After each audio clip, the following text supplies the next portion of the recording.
Hello everyone, मैं हूं किरण शाहपुरी और ये है आप लोगों के लिए कमिंग वीक का साप्ताहिक राशिफल। ये 20 सितंबर से लेकर 26 सितंबर तक की आपकी टैरो रीडिंग्स हैं, टैरो प्रेडिक्शंस हैं। और सबसे पहले, अगर अभी तक आपने इस चैनल को नहीं सब्सक्राइब किया तो प्लीज़ लाइक, शेयर और सब्सक्राइब करें। इसके साथ साथ अगर आप डेली टैरो रीडिंग में इंटरेस्टेड हैं तो आप मेरा इंस्टा पेज भी विज़िट कर सकते हैं, जिसका लिंक आपको नीचे डिस्क्रिप्शन बॉक्स में मिल जाएगा। और दूसरी बात, इस रीडिंग को आप किसी भी साइन के हिसाब से देख सकते हैं। Sun sign, moon sign, ascendant या फिर नाम के हिसाब से भी राशियां होती हैं, उसके अकॉर्डिंग भी आप इस रीडिंग को देख सकते हैं। और अगर आप मुझसे पूछेंगे तो मैं आपको यही कहूँगी कि जिस साइन को आप अभी तक फॉलो करते आ रहे हैं या फिर जिस साइन के हिसाब से आप अभी तक अपनी रीडिंग्स को देखते आ रहे हैं, सुनते आ रहे हैं, आप उसी साइन को फॉलो करें। तो चलिए जी, शुरू करते हैं कमिंग वीक का साप्ताहिक राशिफल। तो चलिए एक्वेरियस, आप लोगों के लिए देखें कि कमिंग वीक क्या लेकर आ रहा है, क्या एनर्जीज हैं। तो आप लोगों के लिए प्रोफेशनल फ्रंट के लिए कार्ड्स हैं 6 ऑफ वॉन्ड्स एंड फ्लेक्सिबल। तो देखिए, 6 ऑफ वॉन्ड्स का कार्ड टैरो में कहीं विक्ट्री की बात करता है, सक्सेस की बात करता है, और कुछ ऐसा ही इन जनरल या फिर स्पेसिफिकली आपके प्रोफेशनल फ्रंट के लिए रहता हुआ दिख रहा है, जहाँ पे पीछे अगर आपने कुछ भी एफर्ट किया, मेहनत करी, तो उसके पॉजिटिव रिजल्ट्स आपको मिलते हुए दिख रहे हैं। कहीं उसी से ही रिलेटेड एक सक्सेस, एक विक्ट्री आपको मिलती हुई दिख रही है। जो भी लोग आपके आसपास हैं उनकी तरफ से काफ़ी एक अप्रिसिएशन, काफ़ी एक रिकग्निशन मिलता हुआ दिख रहा है। और कभी कभी क्या होता है ना, जब हमें इतना अप्रिसिएशन मिल रहा होता है तो हम बहुत एक हाई एनर्जीज़ में चले जाते हैं और हमें कहीं गुरूर भी आ जाता है, और कहीं इसी की वजह से फिर हम अपनी सक्सेस को भी ख़राब करते हैं, हम अपने गोल, अपने मकसद से भी डिविएट होते हैं। और देखिए, दूसरी चीज़ 6 ऑफ वॉन्ड्स का कार्ड कहता है कि अभी आपने फाइनल डेस्टिनेशन को नहीं हासिल किया है, अभी आप आधे रास्ते ही आए हैं। और देखिए, ऐसे में भी जब हमें सक्सेस मिलती है, विक्ट्री मिलती है, और अगेन मैं कहूँगी अप्रिसिएशन मिलती है, तो कहीं उसी को ही हम फाइनल मानकर थोड़ा सा रिलैक्स करते हैं और फिर से मैं कहूँगी कि अपने गोल, अपने मकसद से डिविएट होते हैं।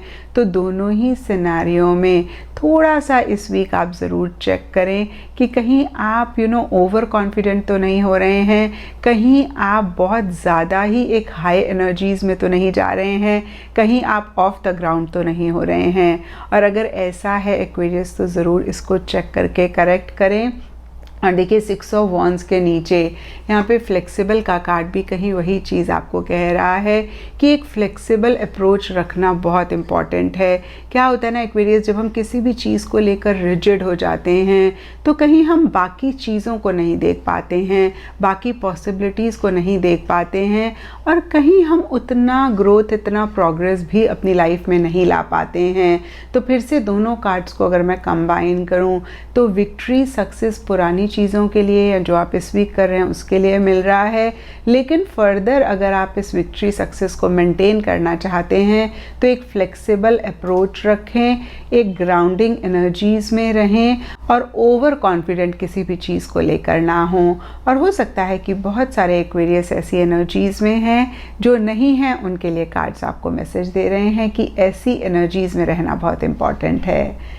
एंड पर्सनल लाइफ के लिए आप लोगों के लिए कार्ड्स हैं S of swords and time for a nap. और देखिए, एस ऑफ सोर्ड्स का कार्ड कहीं डिटैचमेंट की बात करता है, कहीं लॉजिकल थिंकिंग की बात करता है, कहीं अपने गोल, अपने मकसद के लिए किसी लेवल पे फाइट करने की बात करता है।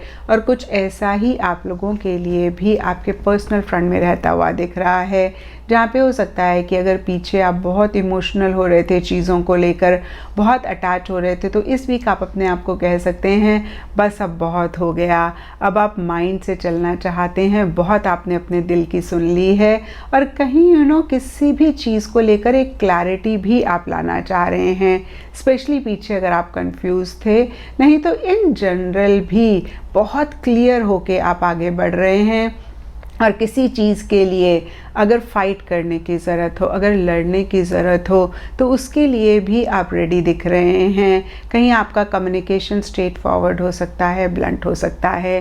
तो देखिए स्ट्रेट फॉरवर्ड कम्युनिकेशन बहुत अच्छा होता है, लेकिन ऐसे में थोड़ा सा ख्याल रखें कि कहीं आप सरकास्टिक तो नहीं हो रहे हैं, कहीं आपका स्ट्रेट फॉरवर्ड कम्युनिकेशन किसी को हर्ट तो नहीं कर रहा है, क्योंकि बहुत ही थिन लाइन होती है स्ट्रेट फॉरवर्ड होने में, ब्लंट होने में और कहीं सरकास्टिक होने में, जहाँ पे सामने वाले को हमारी बातें बुरी लग सकती हैं। तो देखिए इस चीज़ का आपने बहुत ख्याल रखना है। और यहाँ पे एस ऑफ सोर्ड्स के नीचे टाइम फॉर अ नैप का कार्ड कहता है कि हो सकता है कि आप बहुत एफर्ट कर रहे हैं, आप बहुत एक फाइटिंग मोड में हैं। देखिए इन एनर्जीज़ में भी एक बैलेंस लेकर आएँ। और अगर आप बहुत एक थकावट महसूस कर रहे हैं तो बहुत इम्पॉर्टेंट है कि आप थोड़ा सा रिलैक्स भी करें, आप थोड़ा सा आराम भी करें। देखिए मैंने हमेशा कहा है कि टाइम टू टाइम रेस्ट लेना या फिर अपनी एनर्जीज़ को रीजुविनेट करना बहुत इम्पॉर्टेंट होता है। और इसीलिए शायद यूनिवर्स ने रात भी बनाई है, क्योंकि जब हम पूरा दिन काम करते हैं तो बहुत इम्पॉर्टेंट होता है कि रात को हम आराम करें, अपने आप को रेस्ट दें, ताकि दूसरे दिन के लिए हम चार्ज अप हों, दूसरे दिन के लिए उतना ही एक्टिवली हम काम भी कर पाएँ। तो देखिए इसी चीज़ का आपने इस वीक भी ख्याल रखना है। आपने अपने आप को ओवर एक्सर्ट नहीं करना, आपने अपने आप को ओवर नहीं थकाना है, आपने एक्शन लेना है, इनिशिएटिव लेना है। लेकिन फिर से मैं कहूँगी साथ ही साथ अपनी एनर्जीज़ को रिजुविनेट भी करना है, साथ ही साथ टाइम टू टाइम रेस्ट भी लेना है। एंड गाइडेंस से आप लोगों के लिए स्टार फिश स्पिरिट का कार्ड है और ये कार्ड कहता है ओपन टू इनफाइनाइट पॉसिबिलिटीज़। तो देखिए मैंने हमेशा कहा है एक्वेरियस कि हम सब के पास इनफिनाइट पॉसिबिलिटीज़ होती हैं। जो भी हम करना चाहते हैं, अगेन मैं कहूँगी उसको हर हाल में हम कर सकते हैं, क्योंकि हमारे अंदर उतना पोटेंशियल है, हमारे अंदर उतनी पावर है। लेकिन जिस तरीके से हम पले बड़े होते हैं, जिस तरीके से हमारा माइंड कंडीशन होता है, कहीं हम उन पॉसिबिलिटीज़ को, उस पोटेंशियल को नहीं देख पाते हैं। मैंने अभी हाल फिलहाल आप लोगों से शेयर भी किया था, जब हम बड़े होते हैं तो हमारे पेरेंट्स टाइम टू टाइम और उनके पेरेंट्स उनको भी टाइम टू टाइम एक नेगेटिव आउटकम दिखाते हैं या फिर एक नेगेटिव पॉसिबिलिटी दिखाते हैं। जैसे कि जब हम चलना सीखते हैं तो हमारे पेरेंट्स हमें बोलते हैं ध्यान से चलो, कहीं गिर ना जाना। जब हम पढ़ना शुरू करते हैं तो हमें बोलते हैं पढ़ लो, कहीं फेल ना हो जाना। जब हम गाड़ी चलानी सीखते हैं तो हमें कहते हैं ध्यान से गाड़ी चलाओ, कहीं एक्सीडेंट ना हो जाए। तो देखिए हमें बचपन से ही नेगेटिव आउटकम पहले दिखाया गया है, इसलिए कोई भी चीज़ हमारी लाइफ में होती है तो हम नेगेटिव आउटकम ही देखते हैं या हमारे माइंड में नेगेटिव आउटकम ही आता है। हम पॉसिबिलिटीज़ को नहीं देख पाते हैं, हम कहीं पॉजिटिव आउटकम को नहीं देख पाते हैं। और इस वीक किसी भी चीज़ को लेकर अगर थोड़ा सा भी आपका फ्रेम ऑफ माइंड नेगेटिव हो रहा है तो आपने ज़रूर पॉज करके खुद को बोलना है ये सिर्फ आपके माइंड का एक थॉट है, ये रियलिटी नहीं है। और इसी चीज़ को आपने एक पॉजिटिव आउटकम में कन्वर्ट करना है, या इसी चीज़ से रिलेटेड क्या और पॉजिटिव पॉसिबिलिटीज़ हैं उनकी तरफ आपने फोकस करना है, उनको आपने एक्सप्लोर करना है। एंड एस्ट्रोलॉजी से आप लोगों के लिए जुपिटर प्लैनेट का कार्ड है और इसके हिसाब से इस वीक येलो कलर आप लोगों के लिए लकी रह सकता है। एंड सिग्निफिकेंट डे आप लोगों के लिए होगा थर्सडे। तो ये था एक्वेरियस आप लोगों के लिए कमिंग वीक का साप्ताहिक राशिफल। और नीचे मुझे कमेंट सेक्शन पे ज़रूर बताएं कि ये कितना आपके साथ रेजोनेट किया, कितना आप कनेक्ट कर पाए।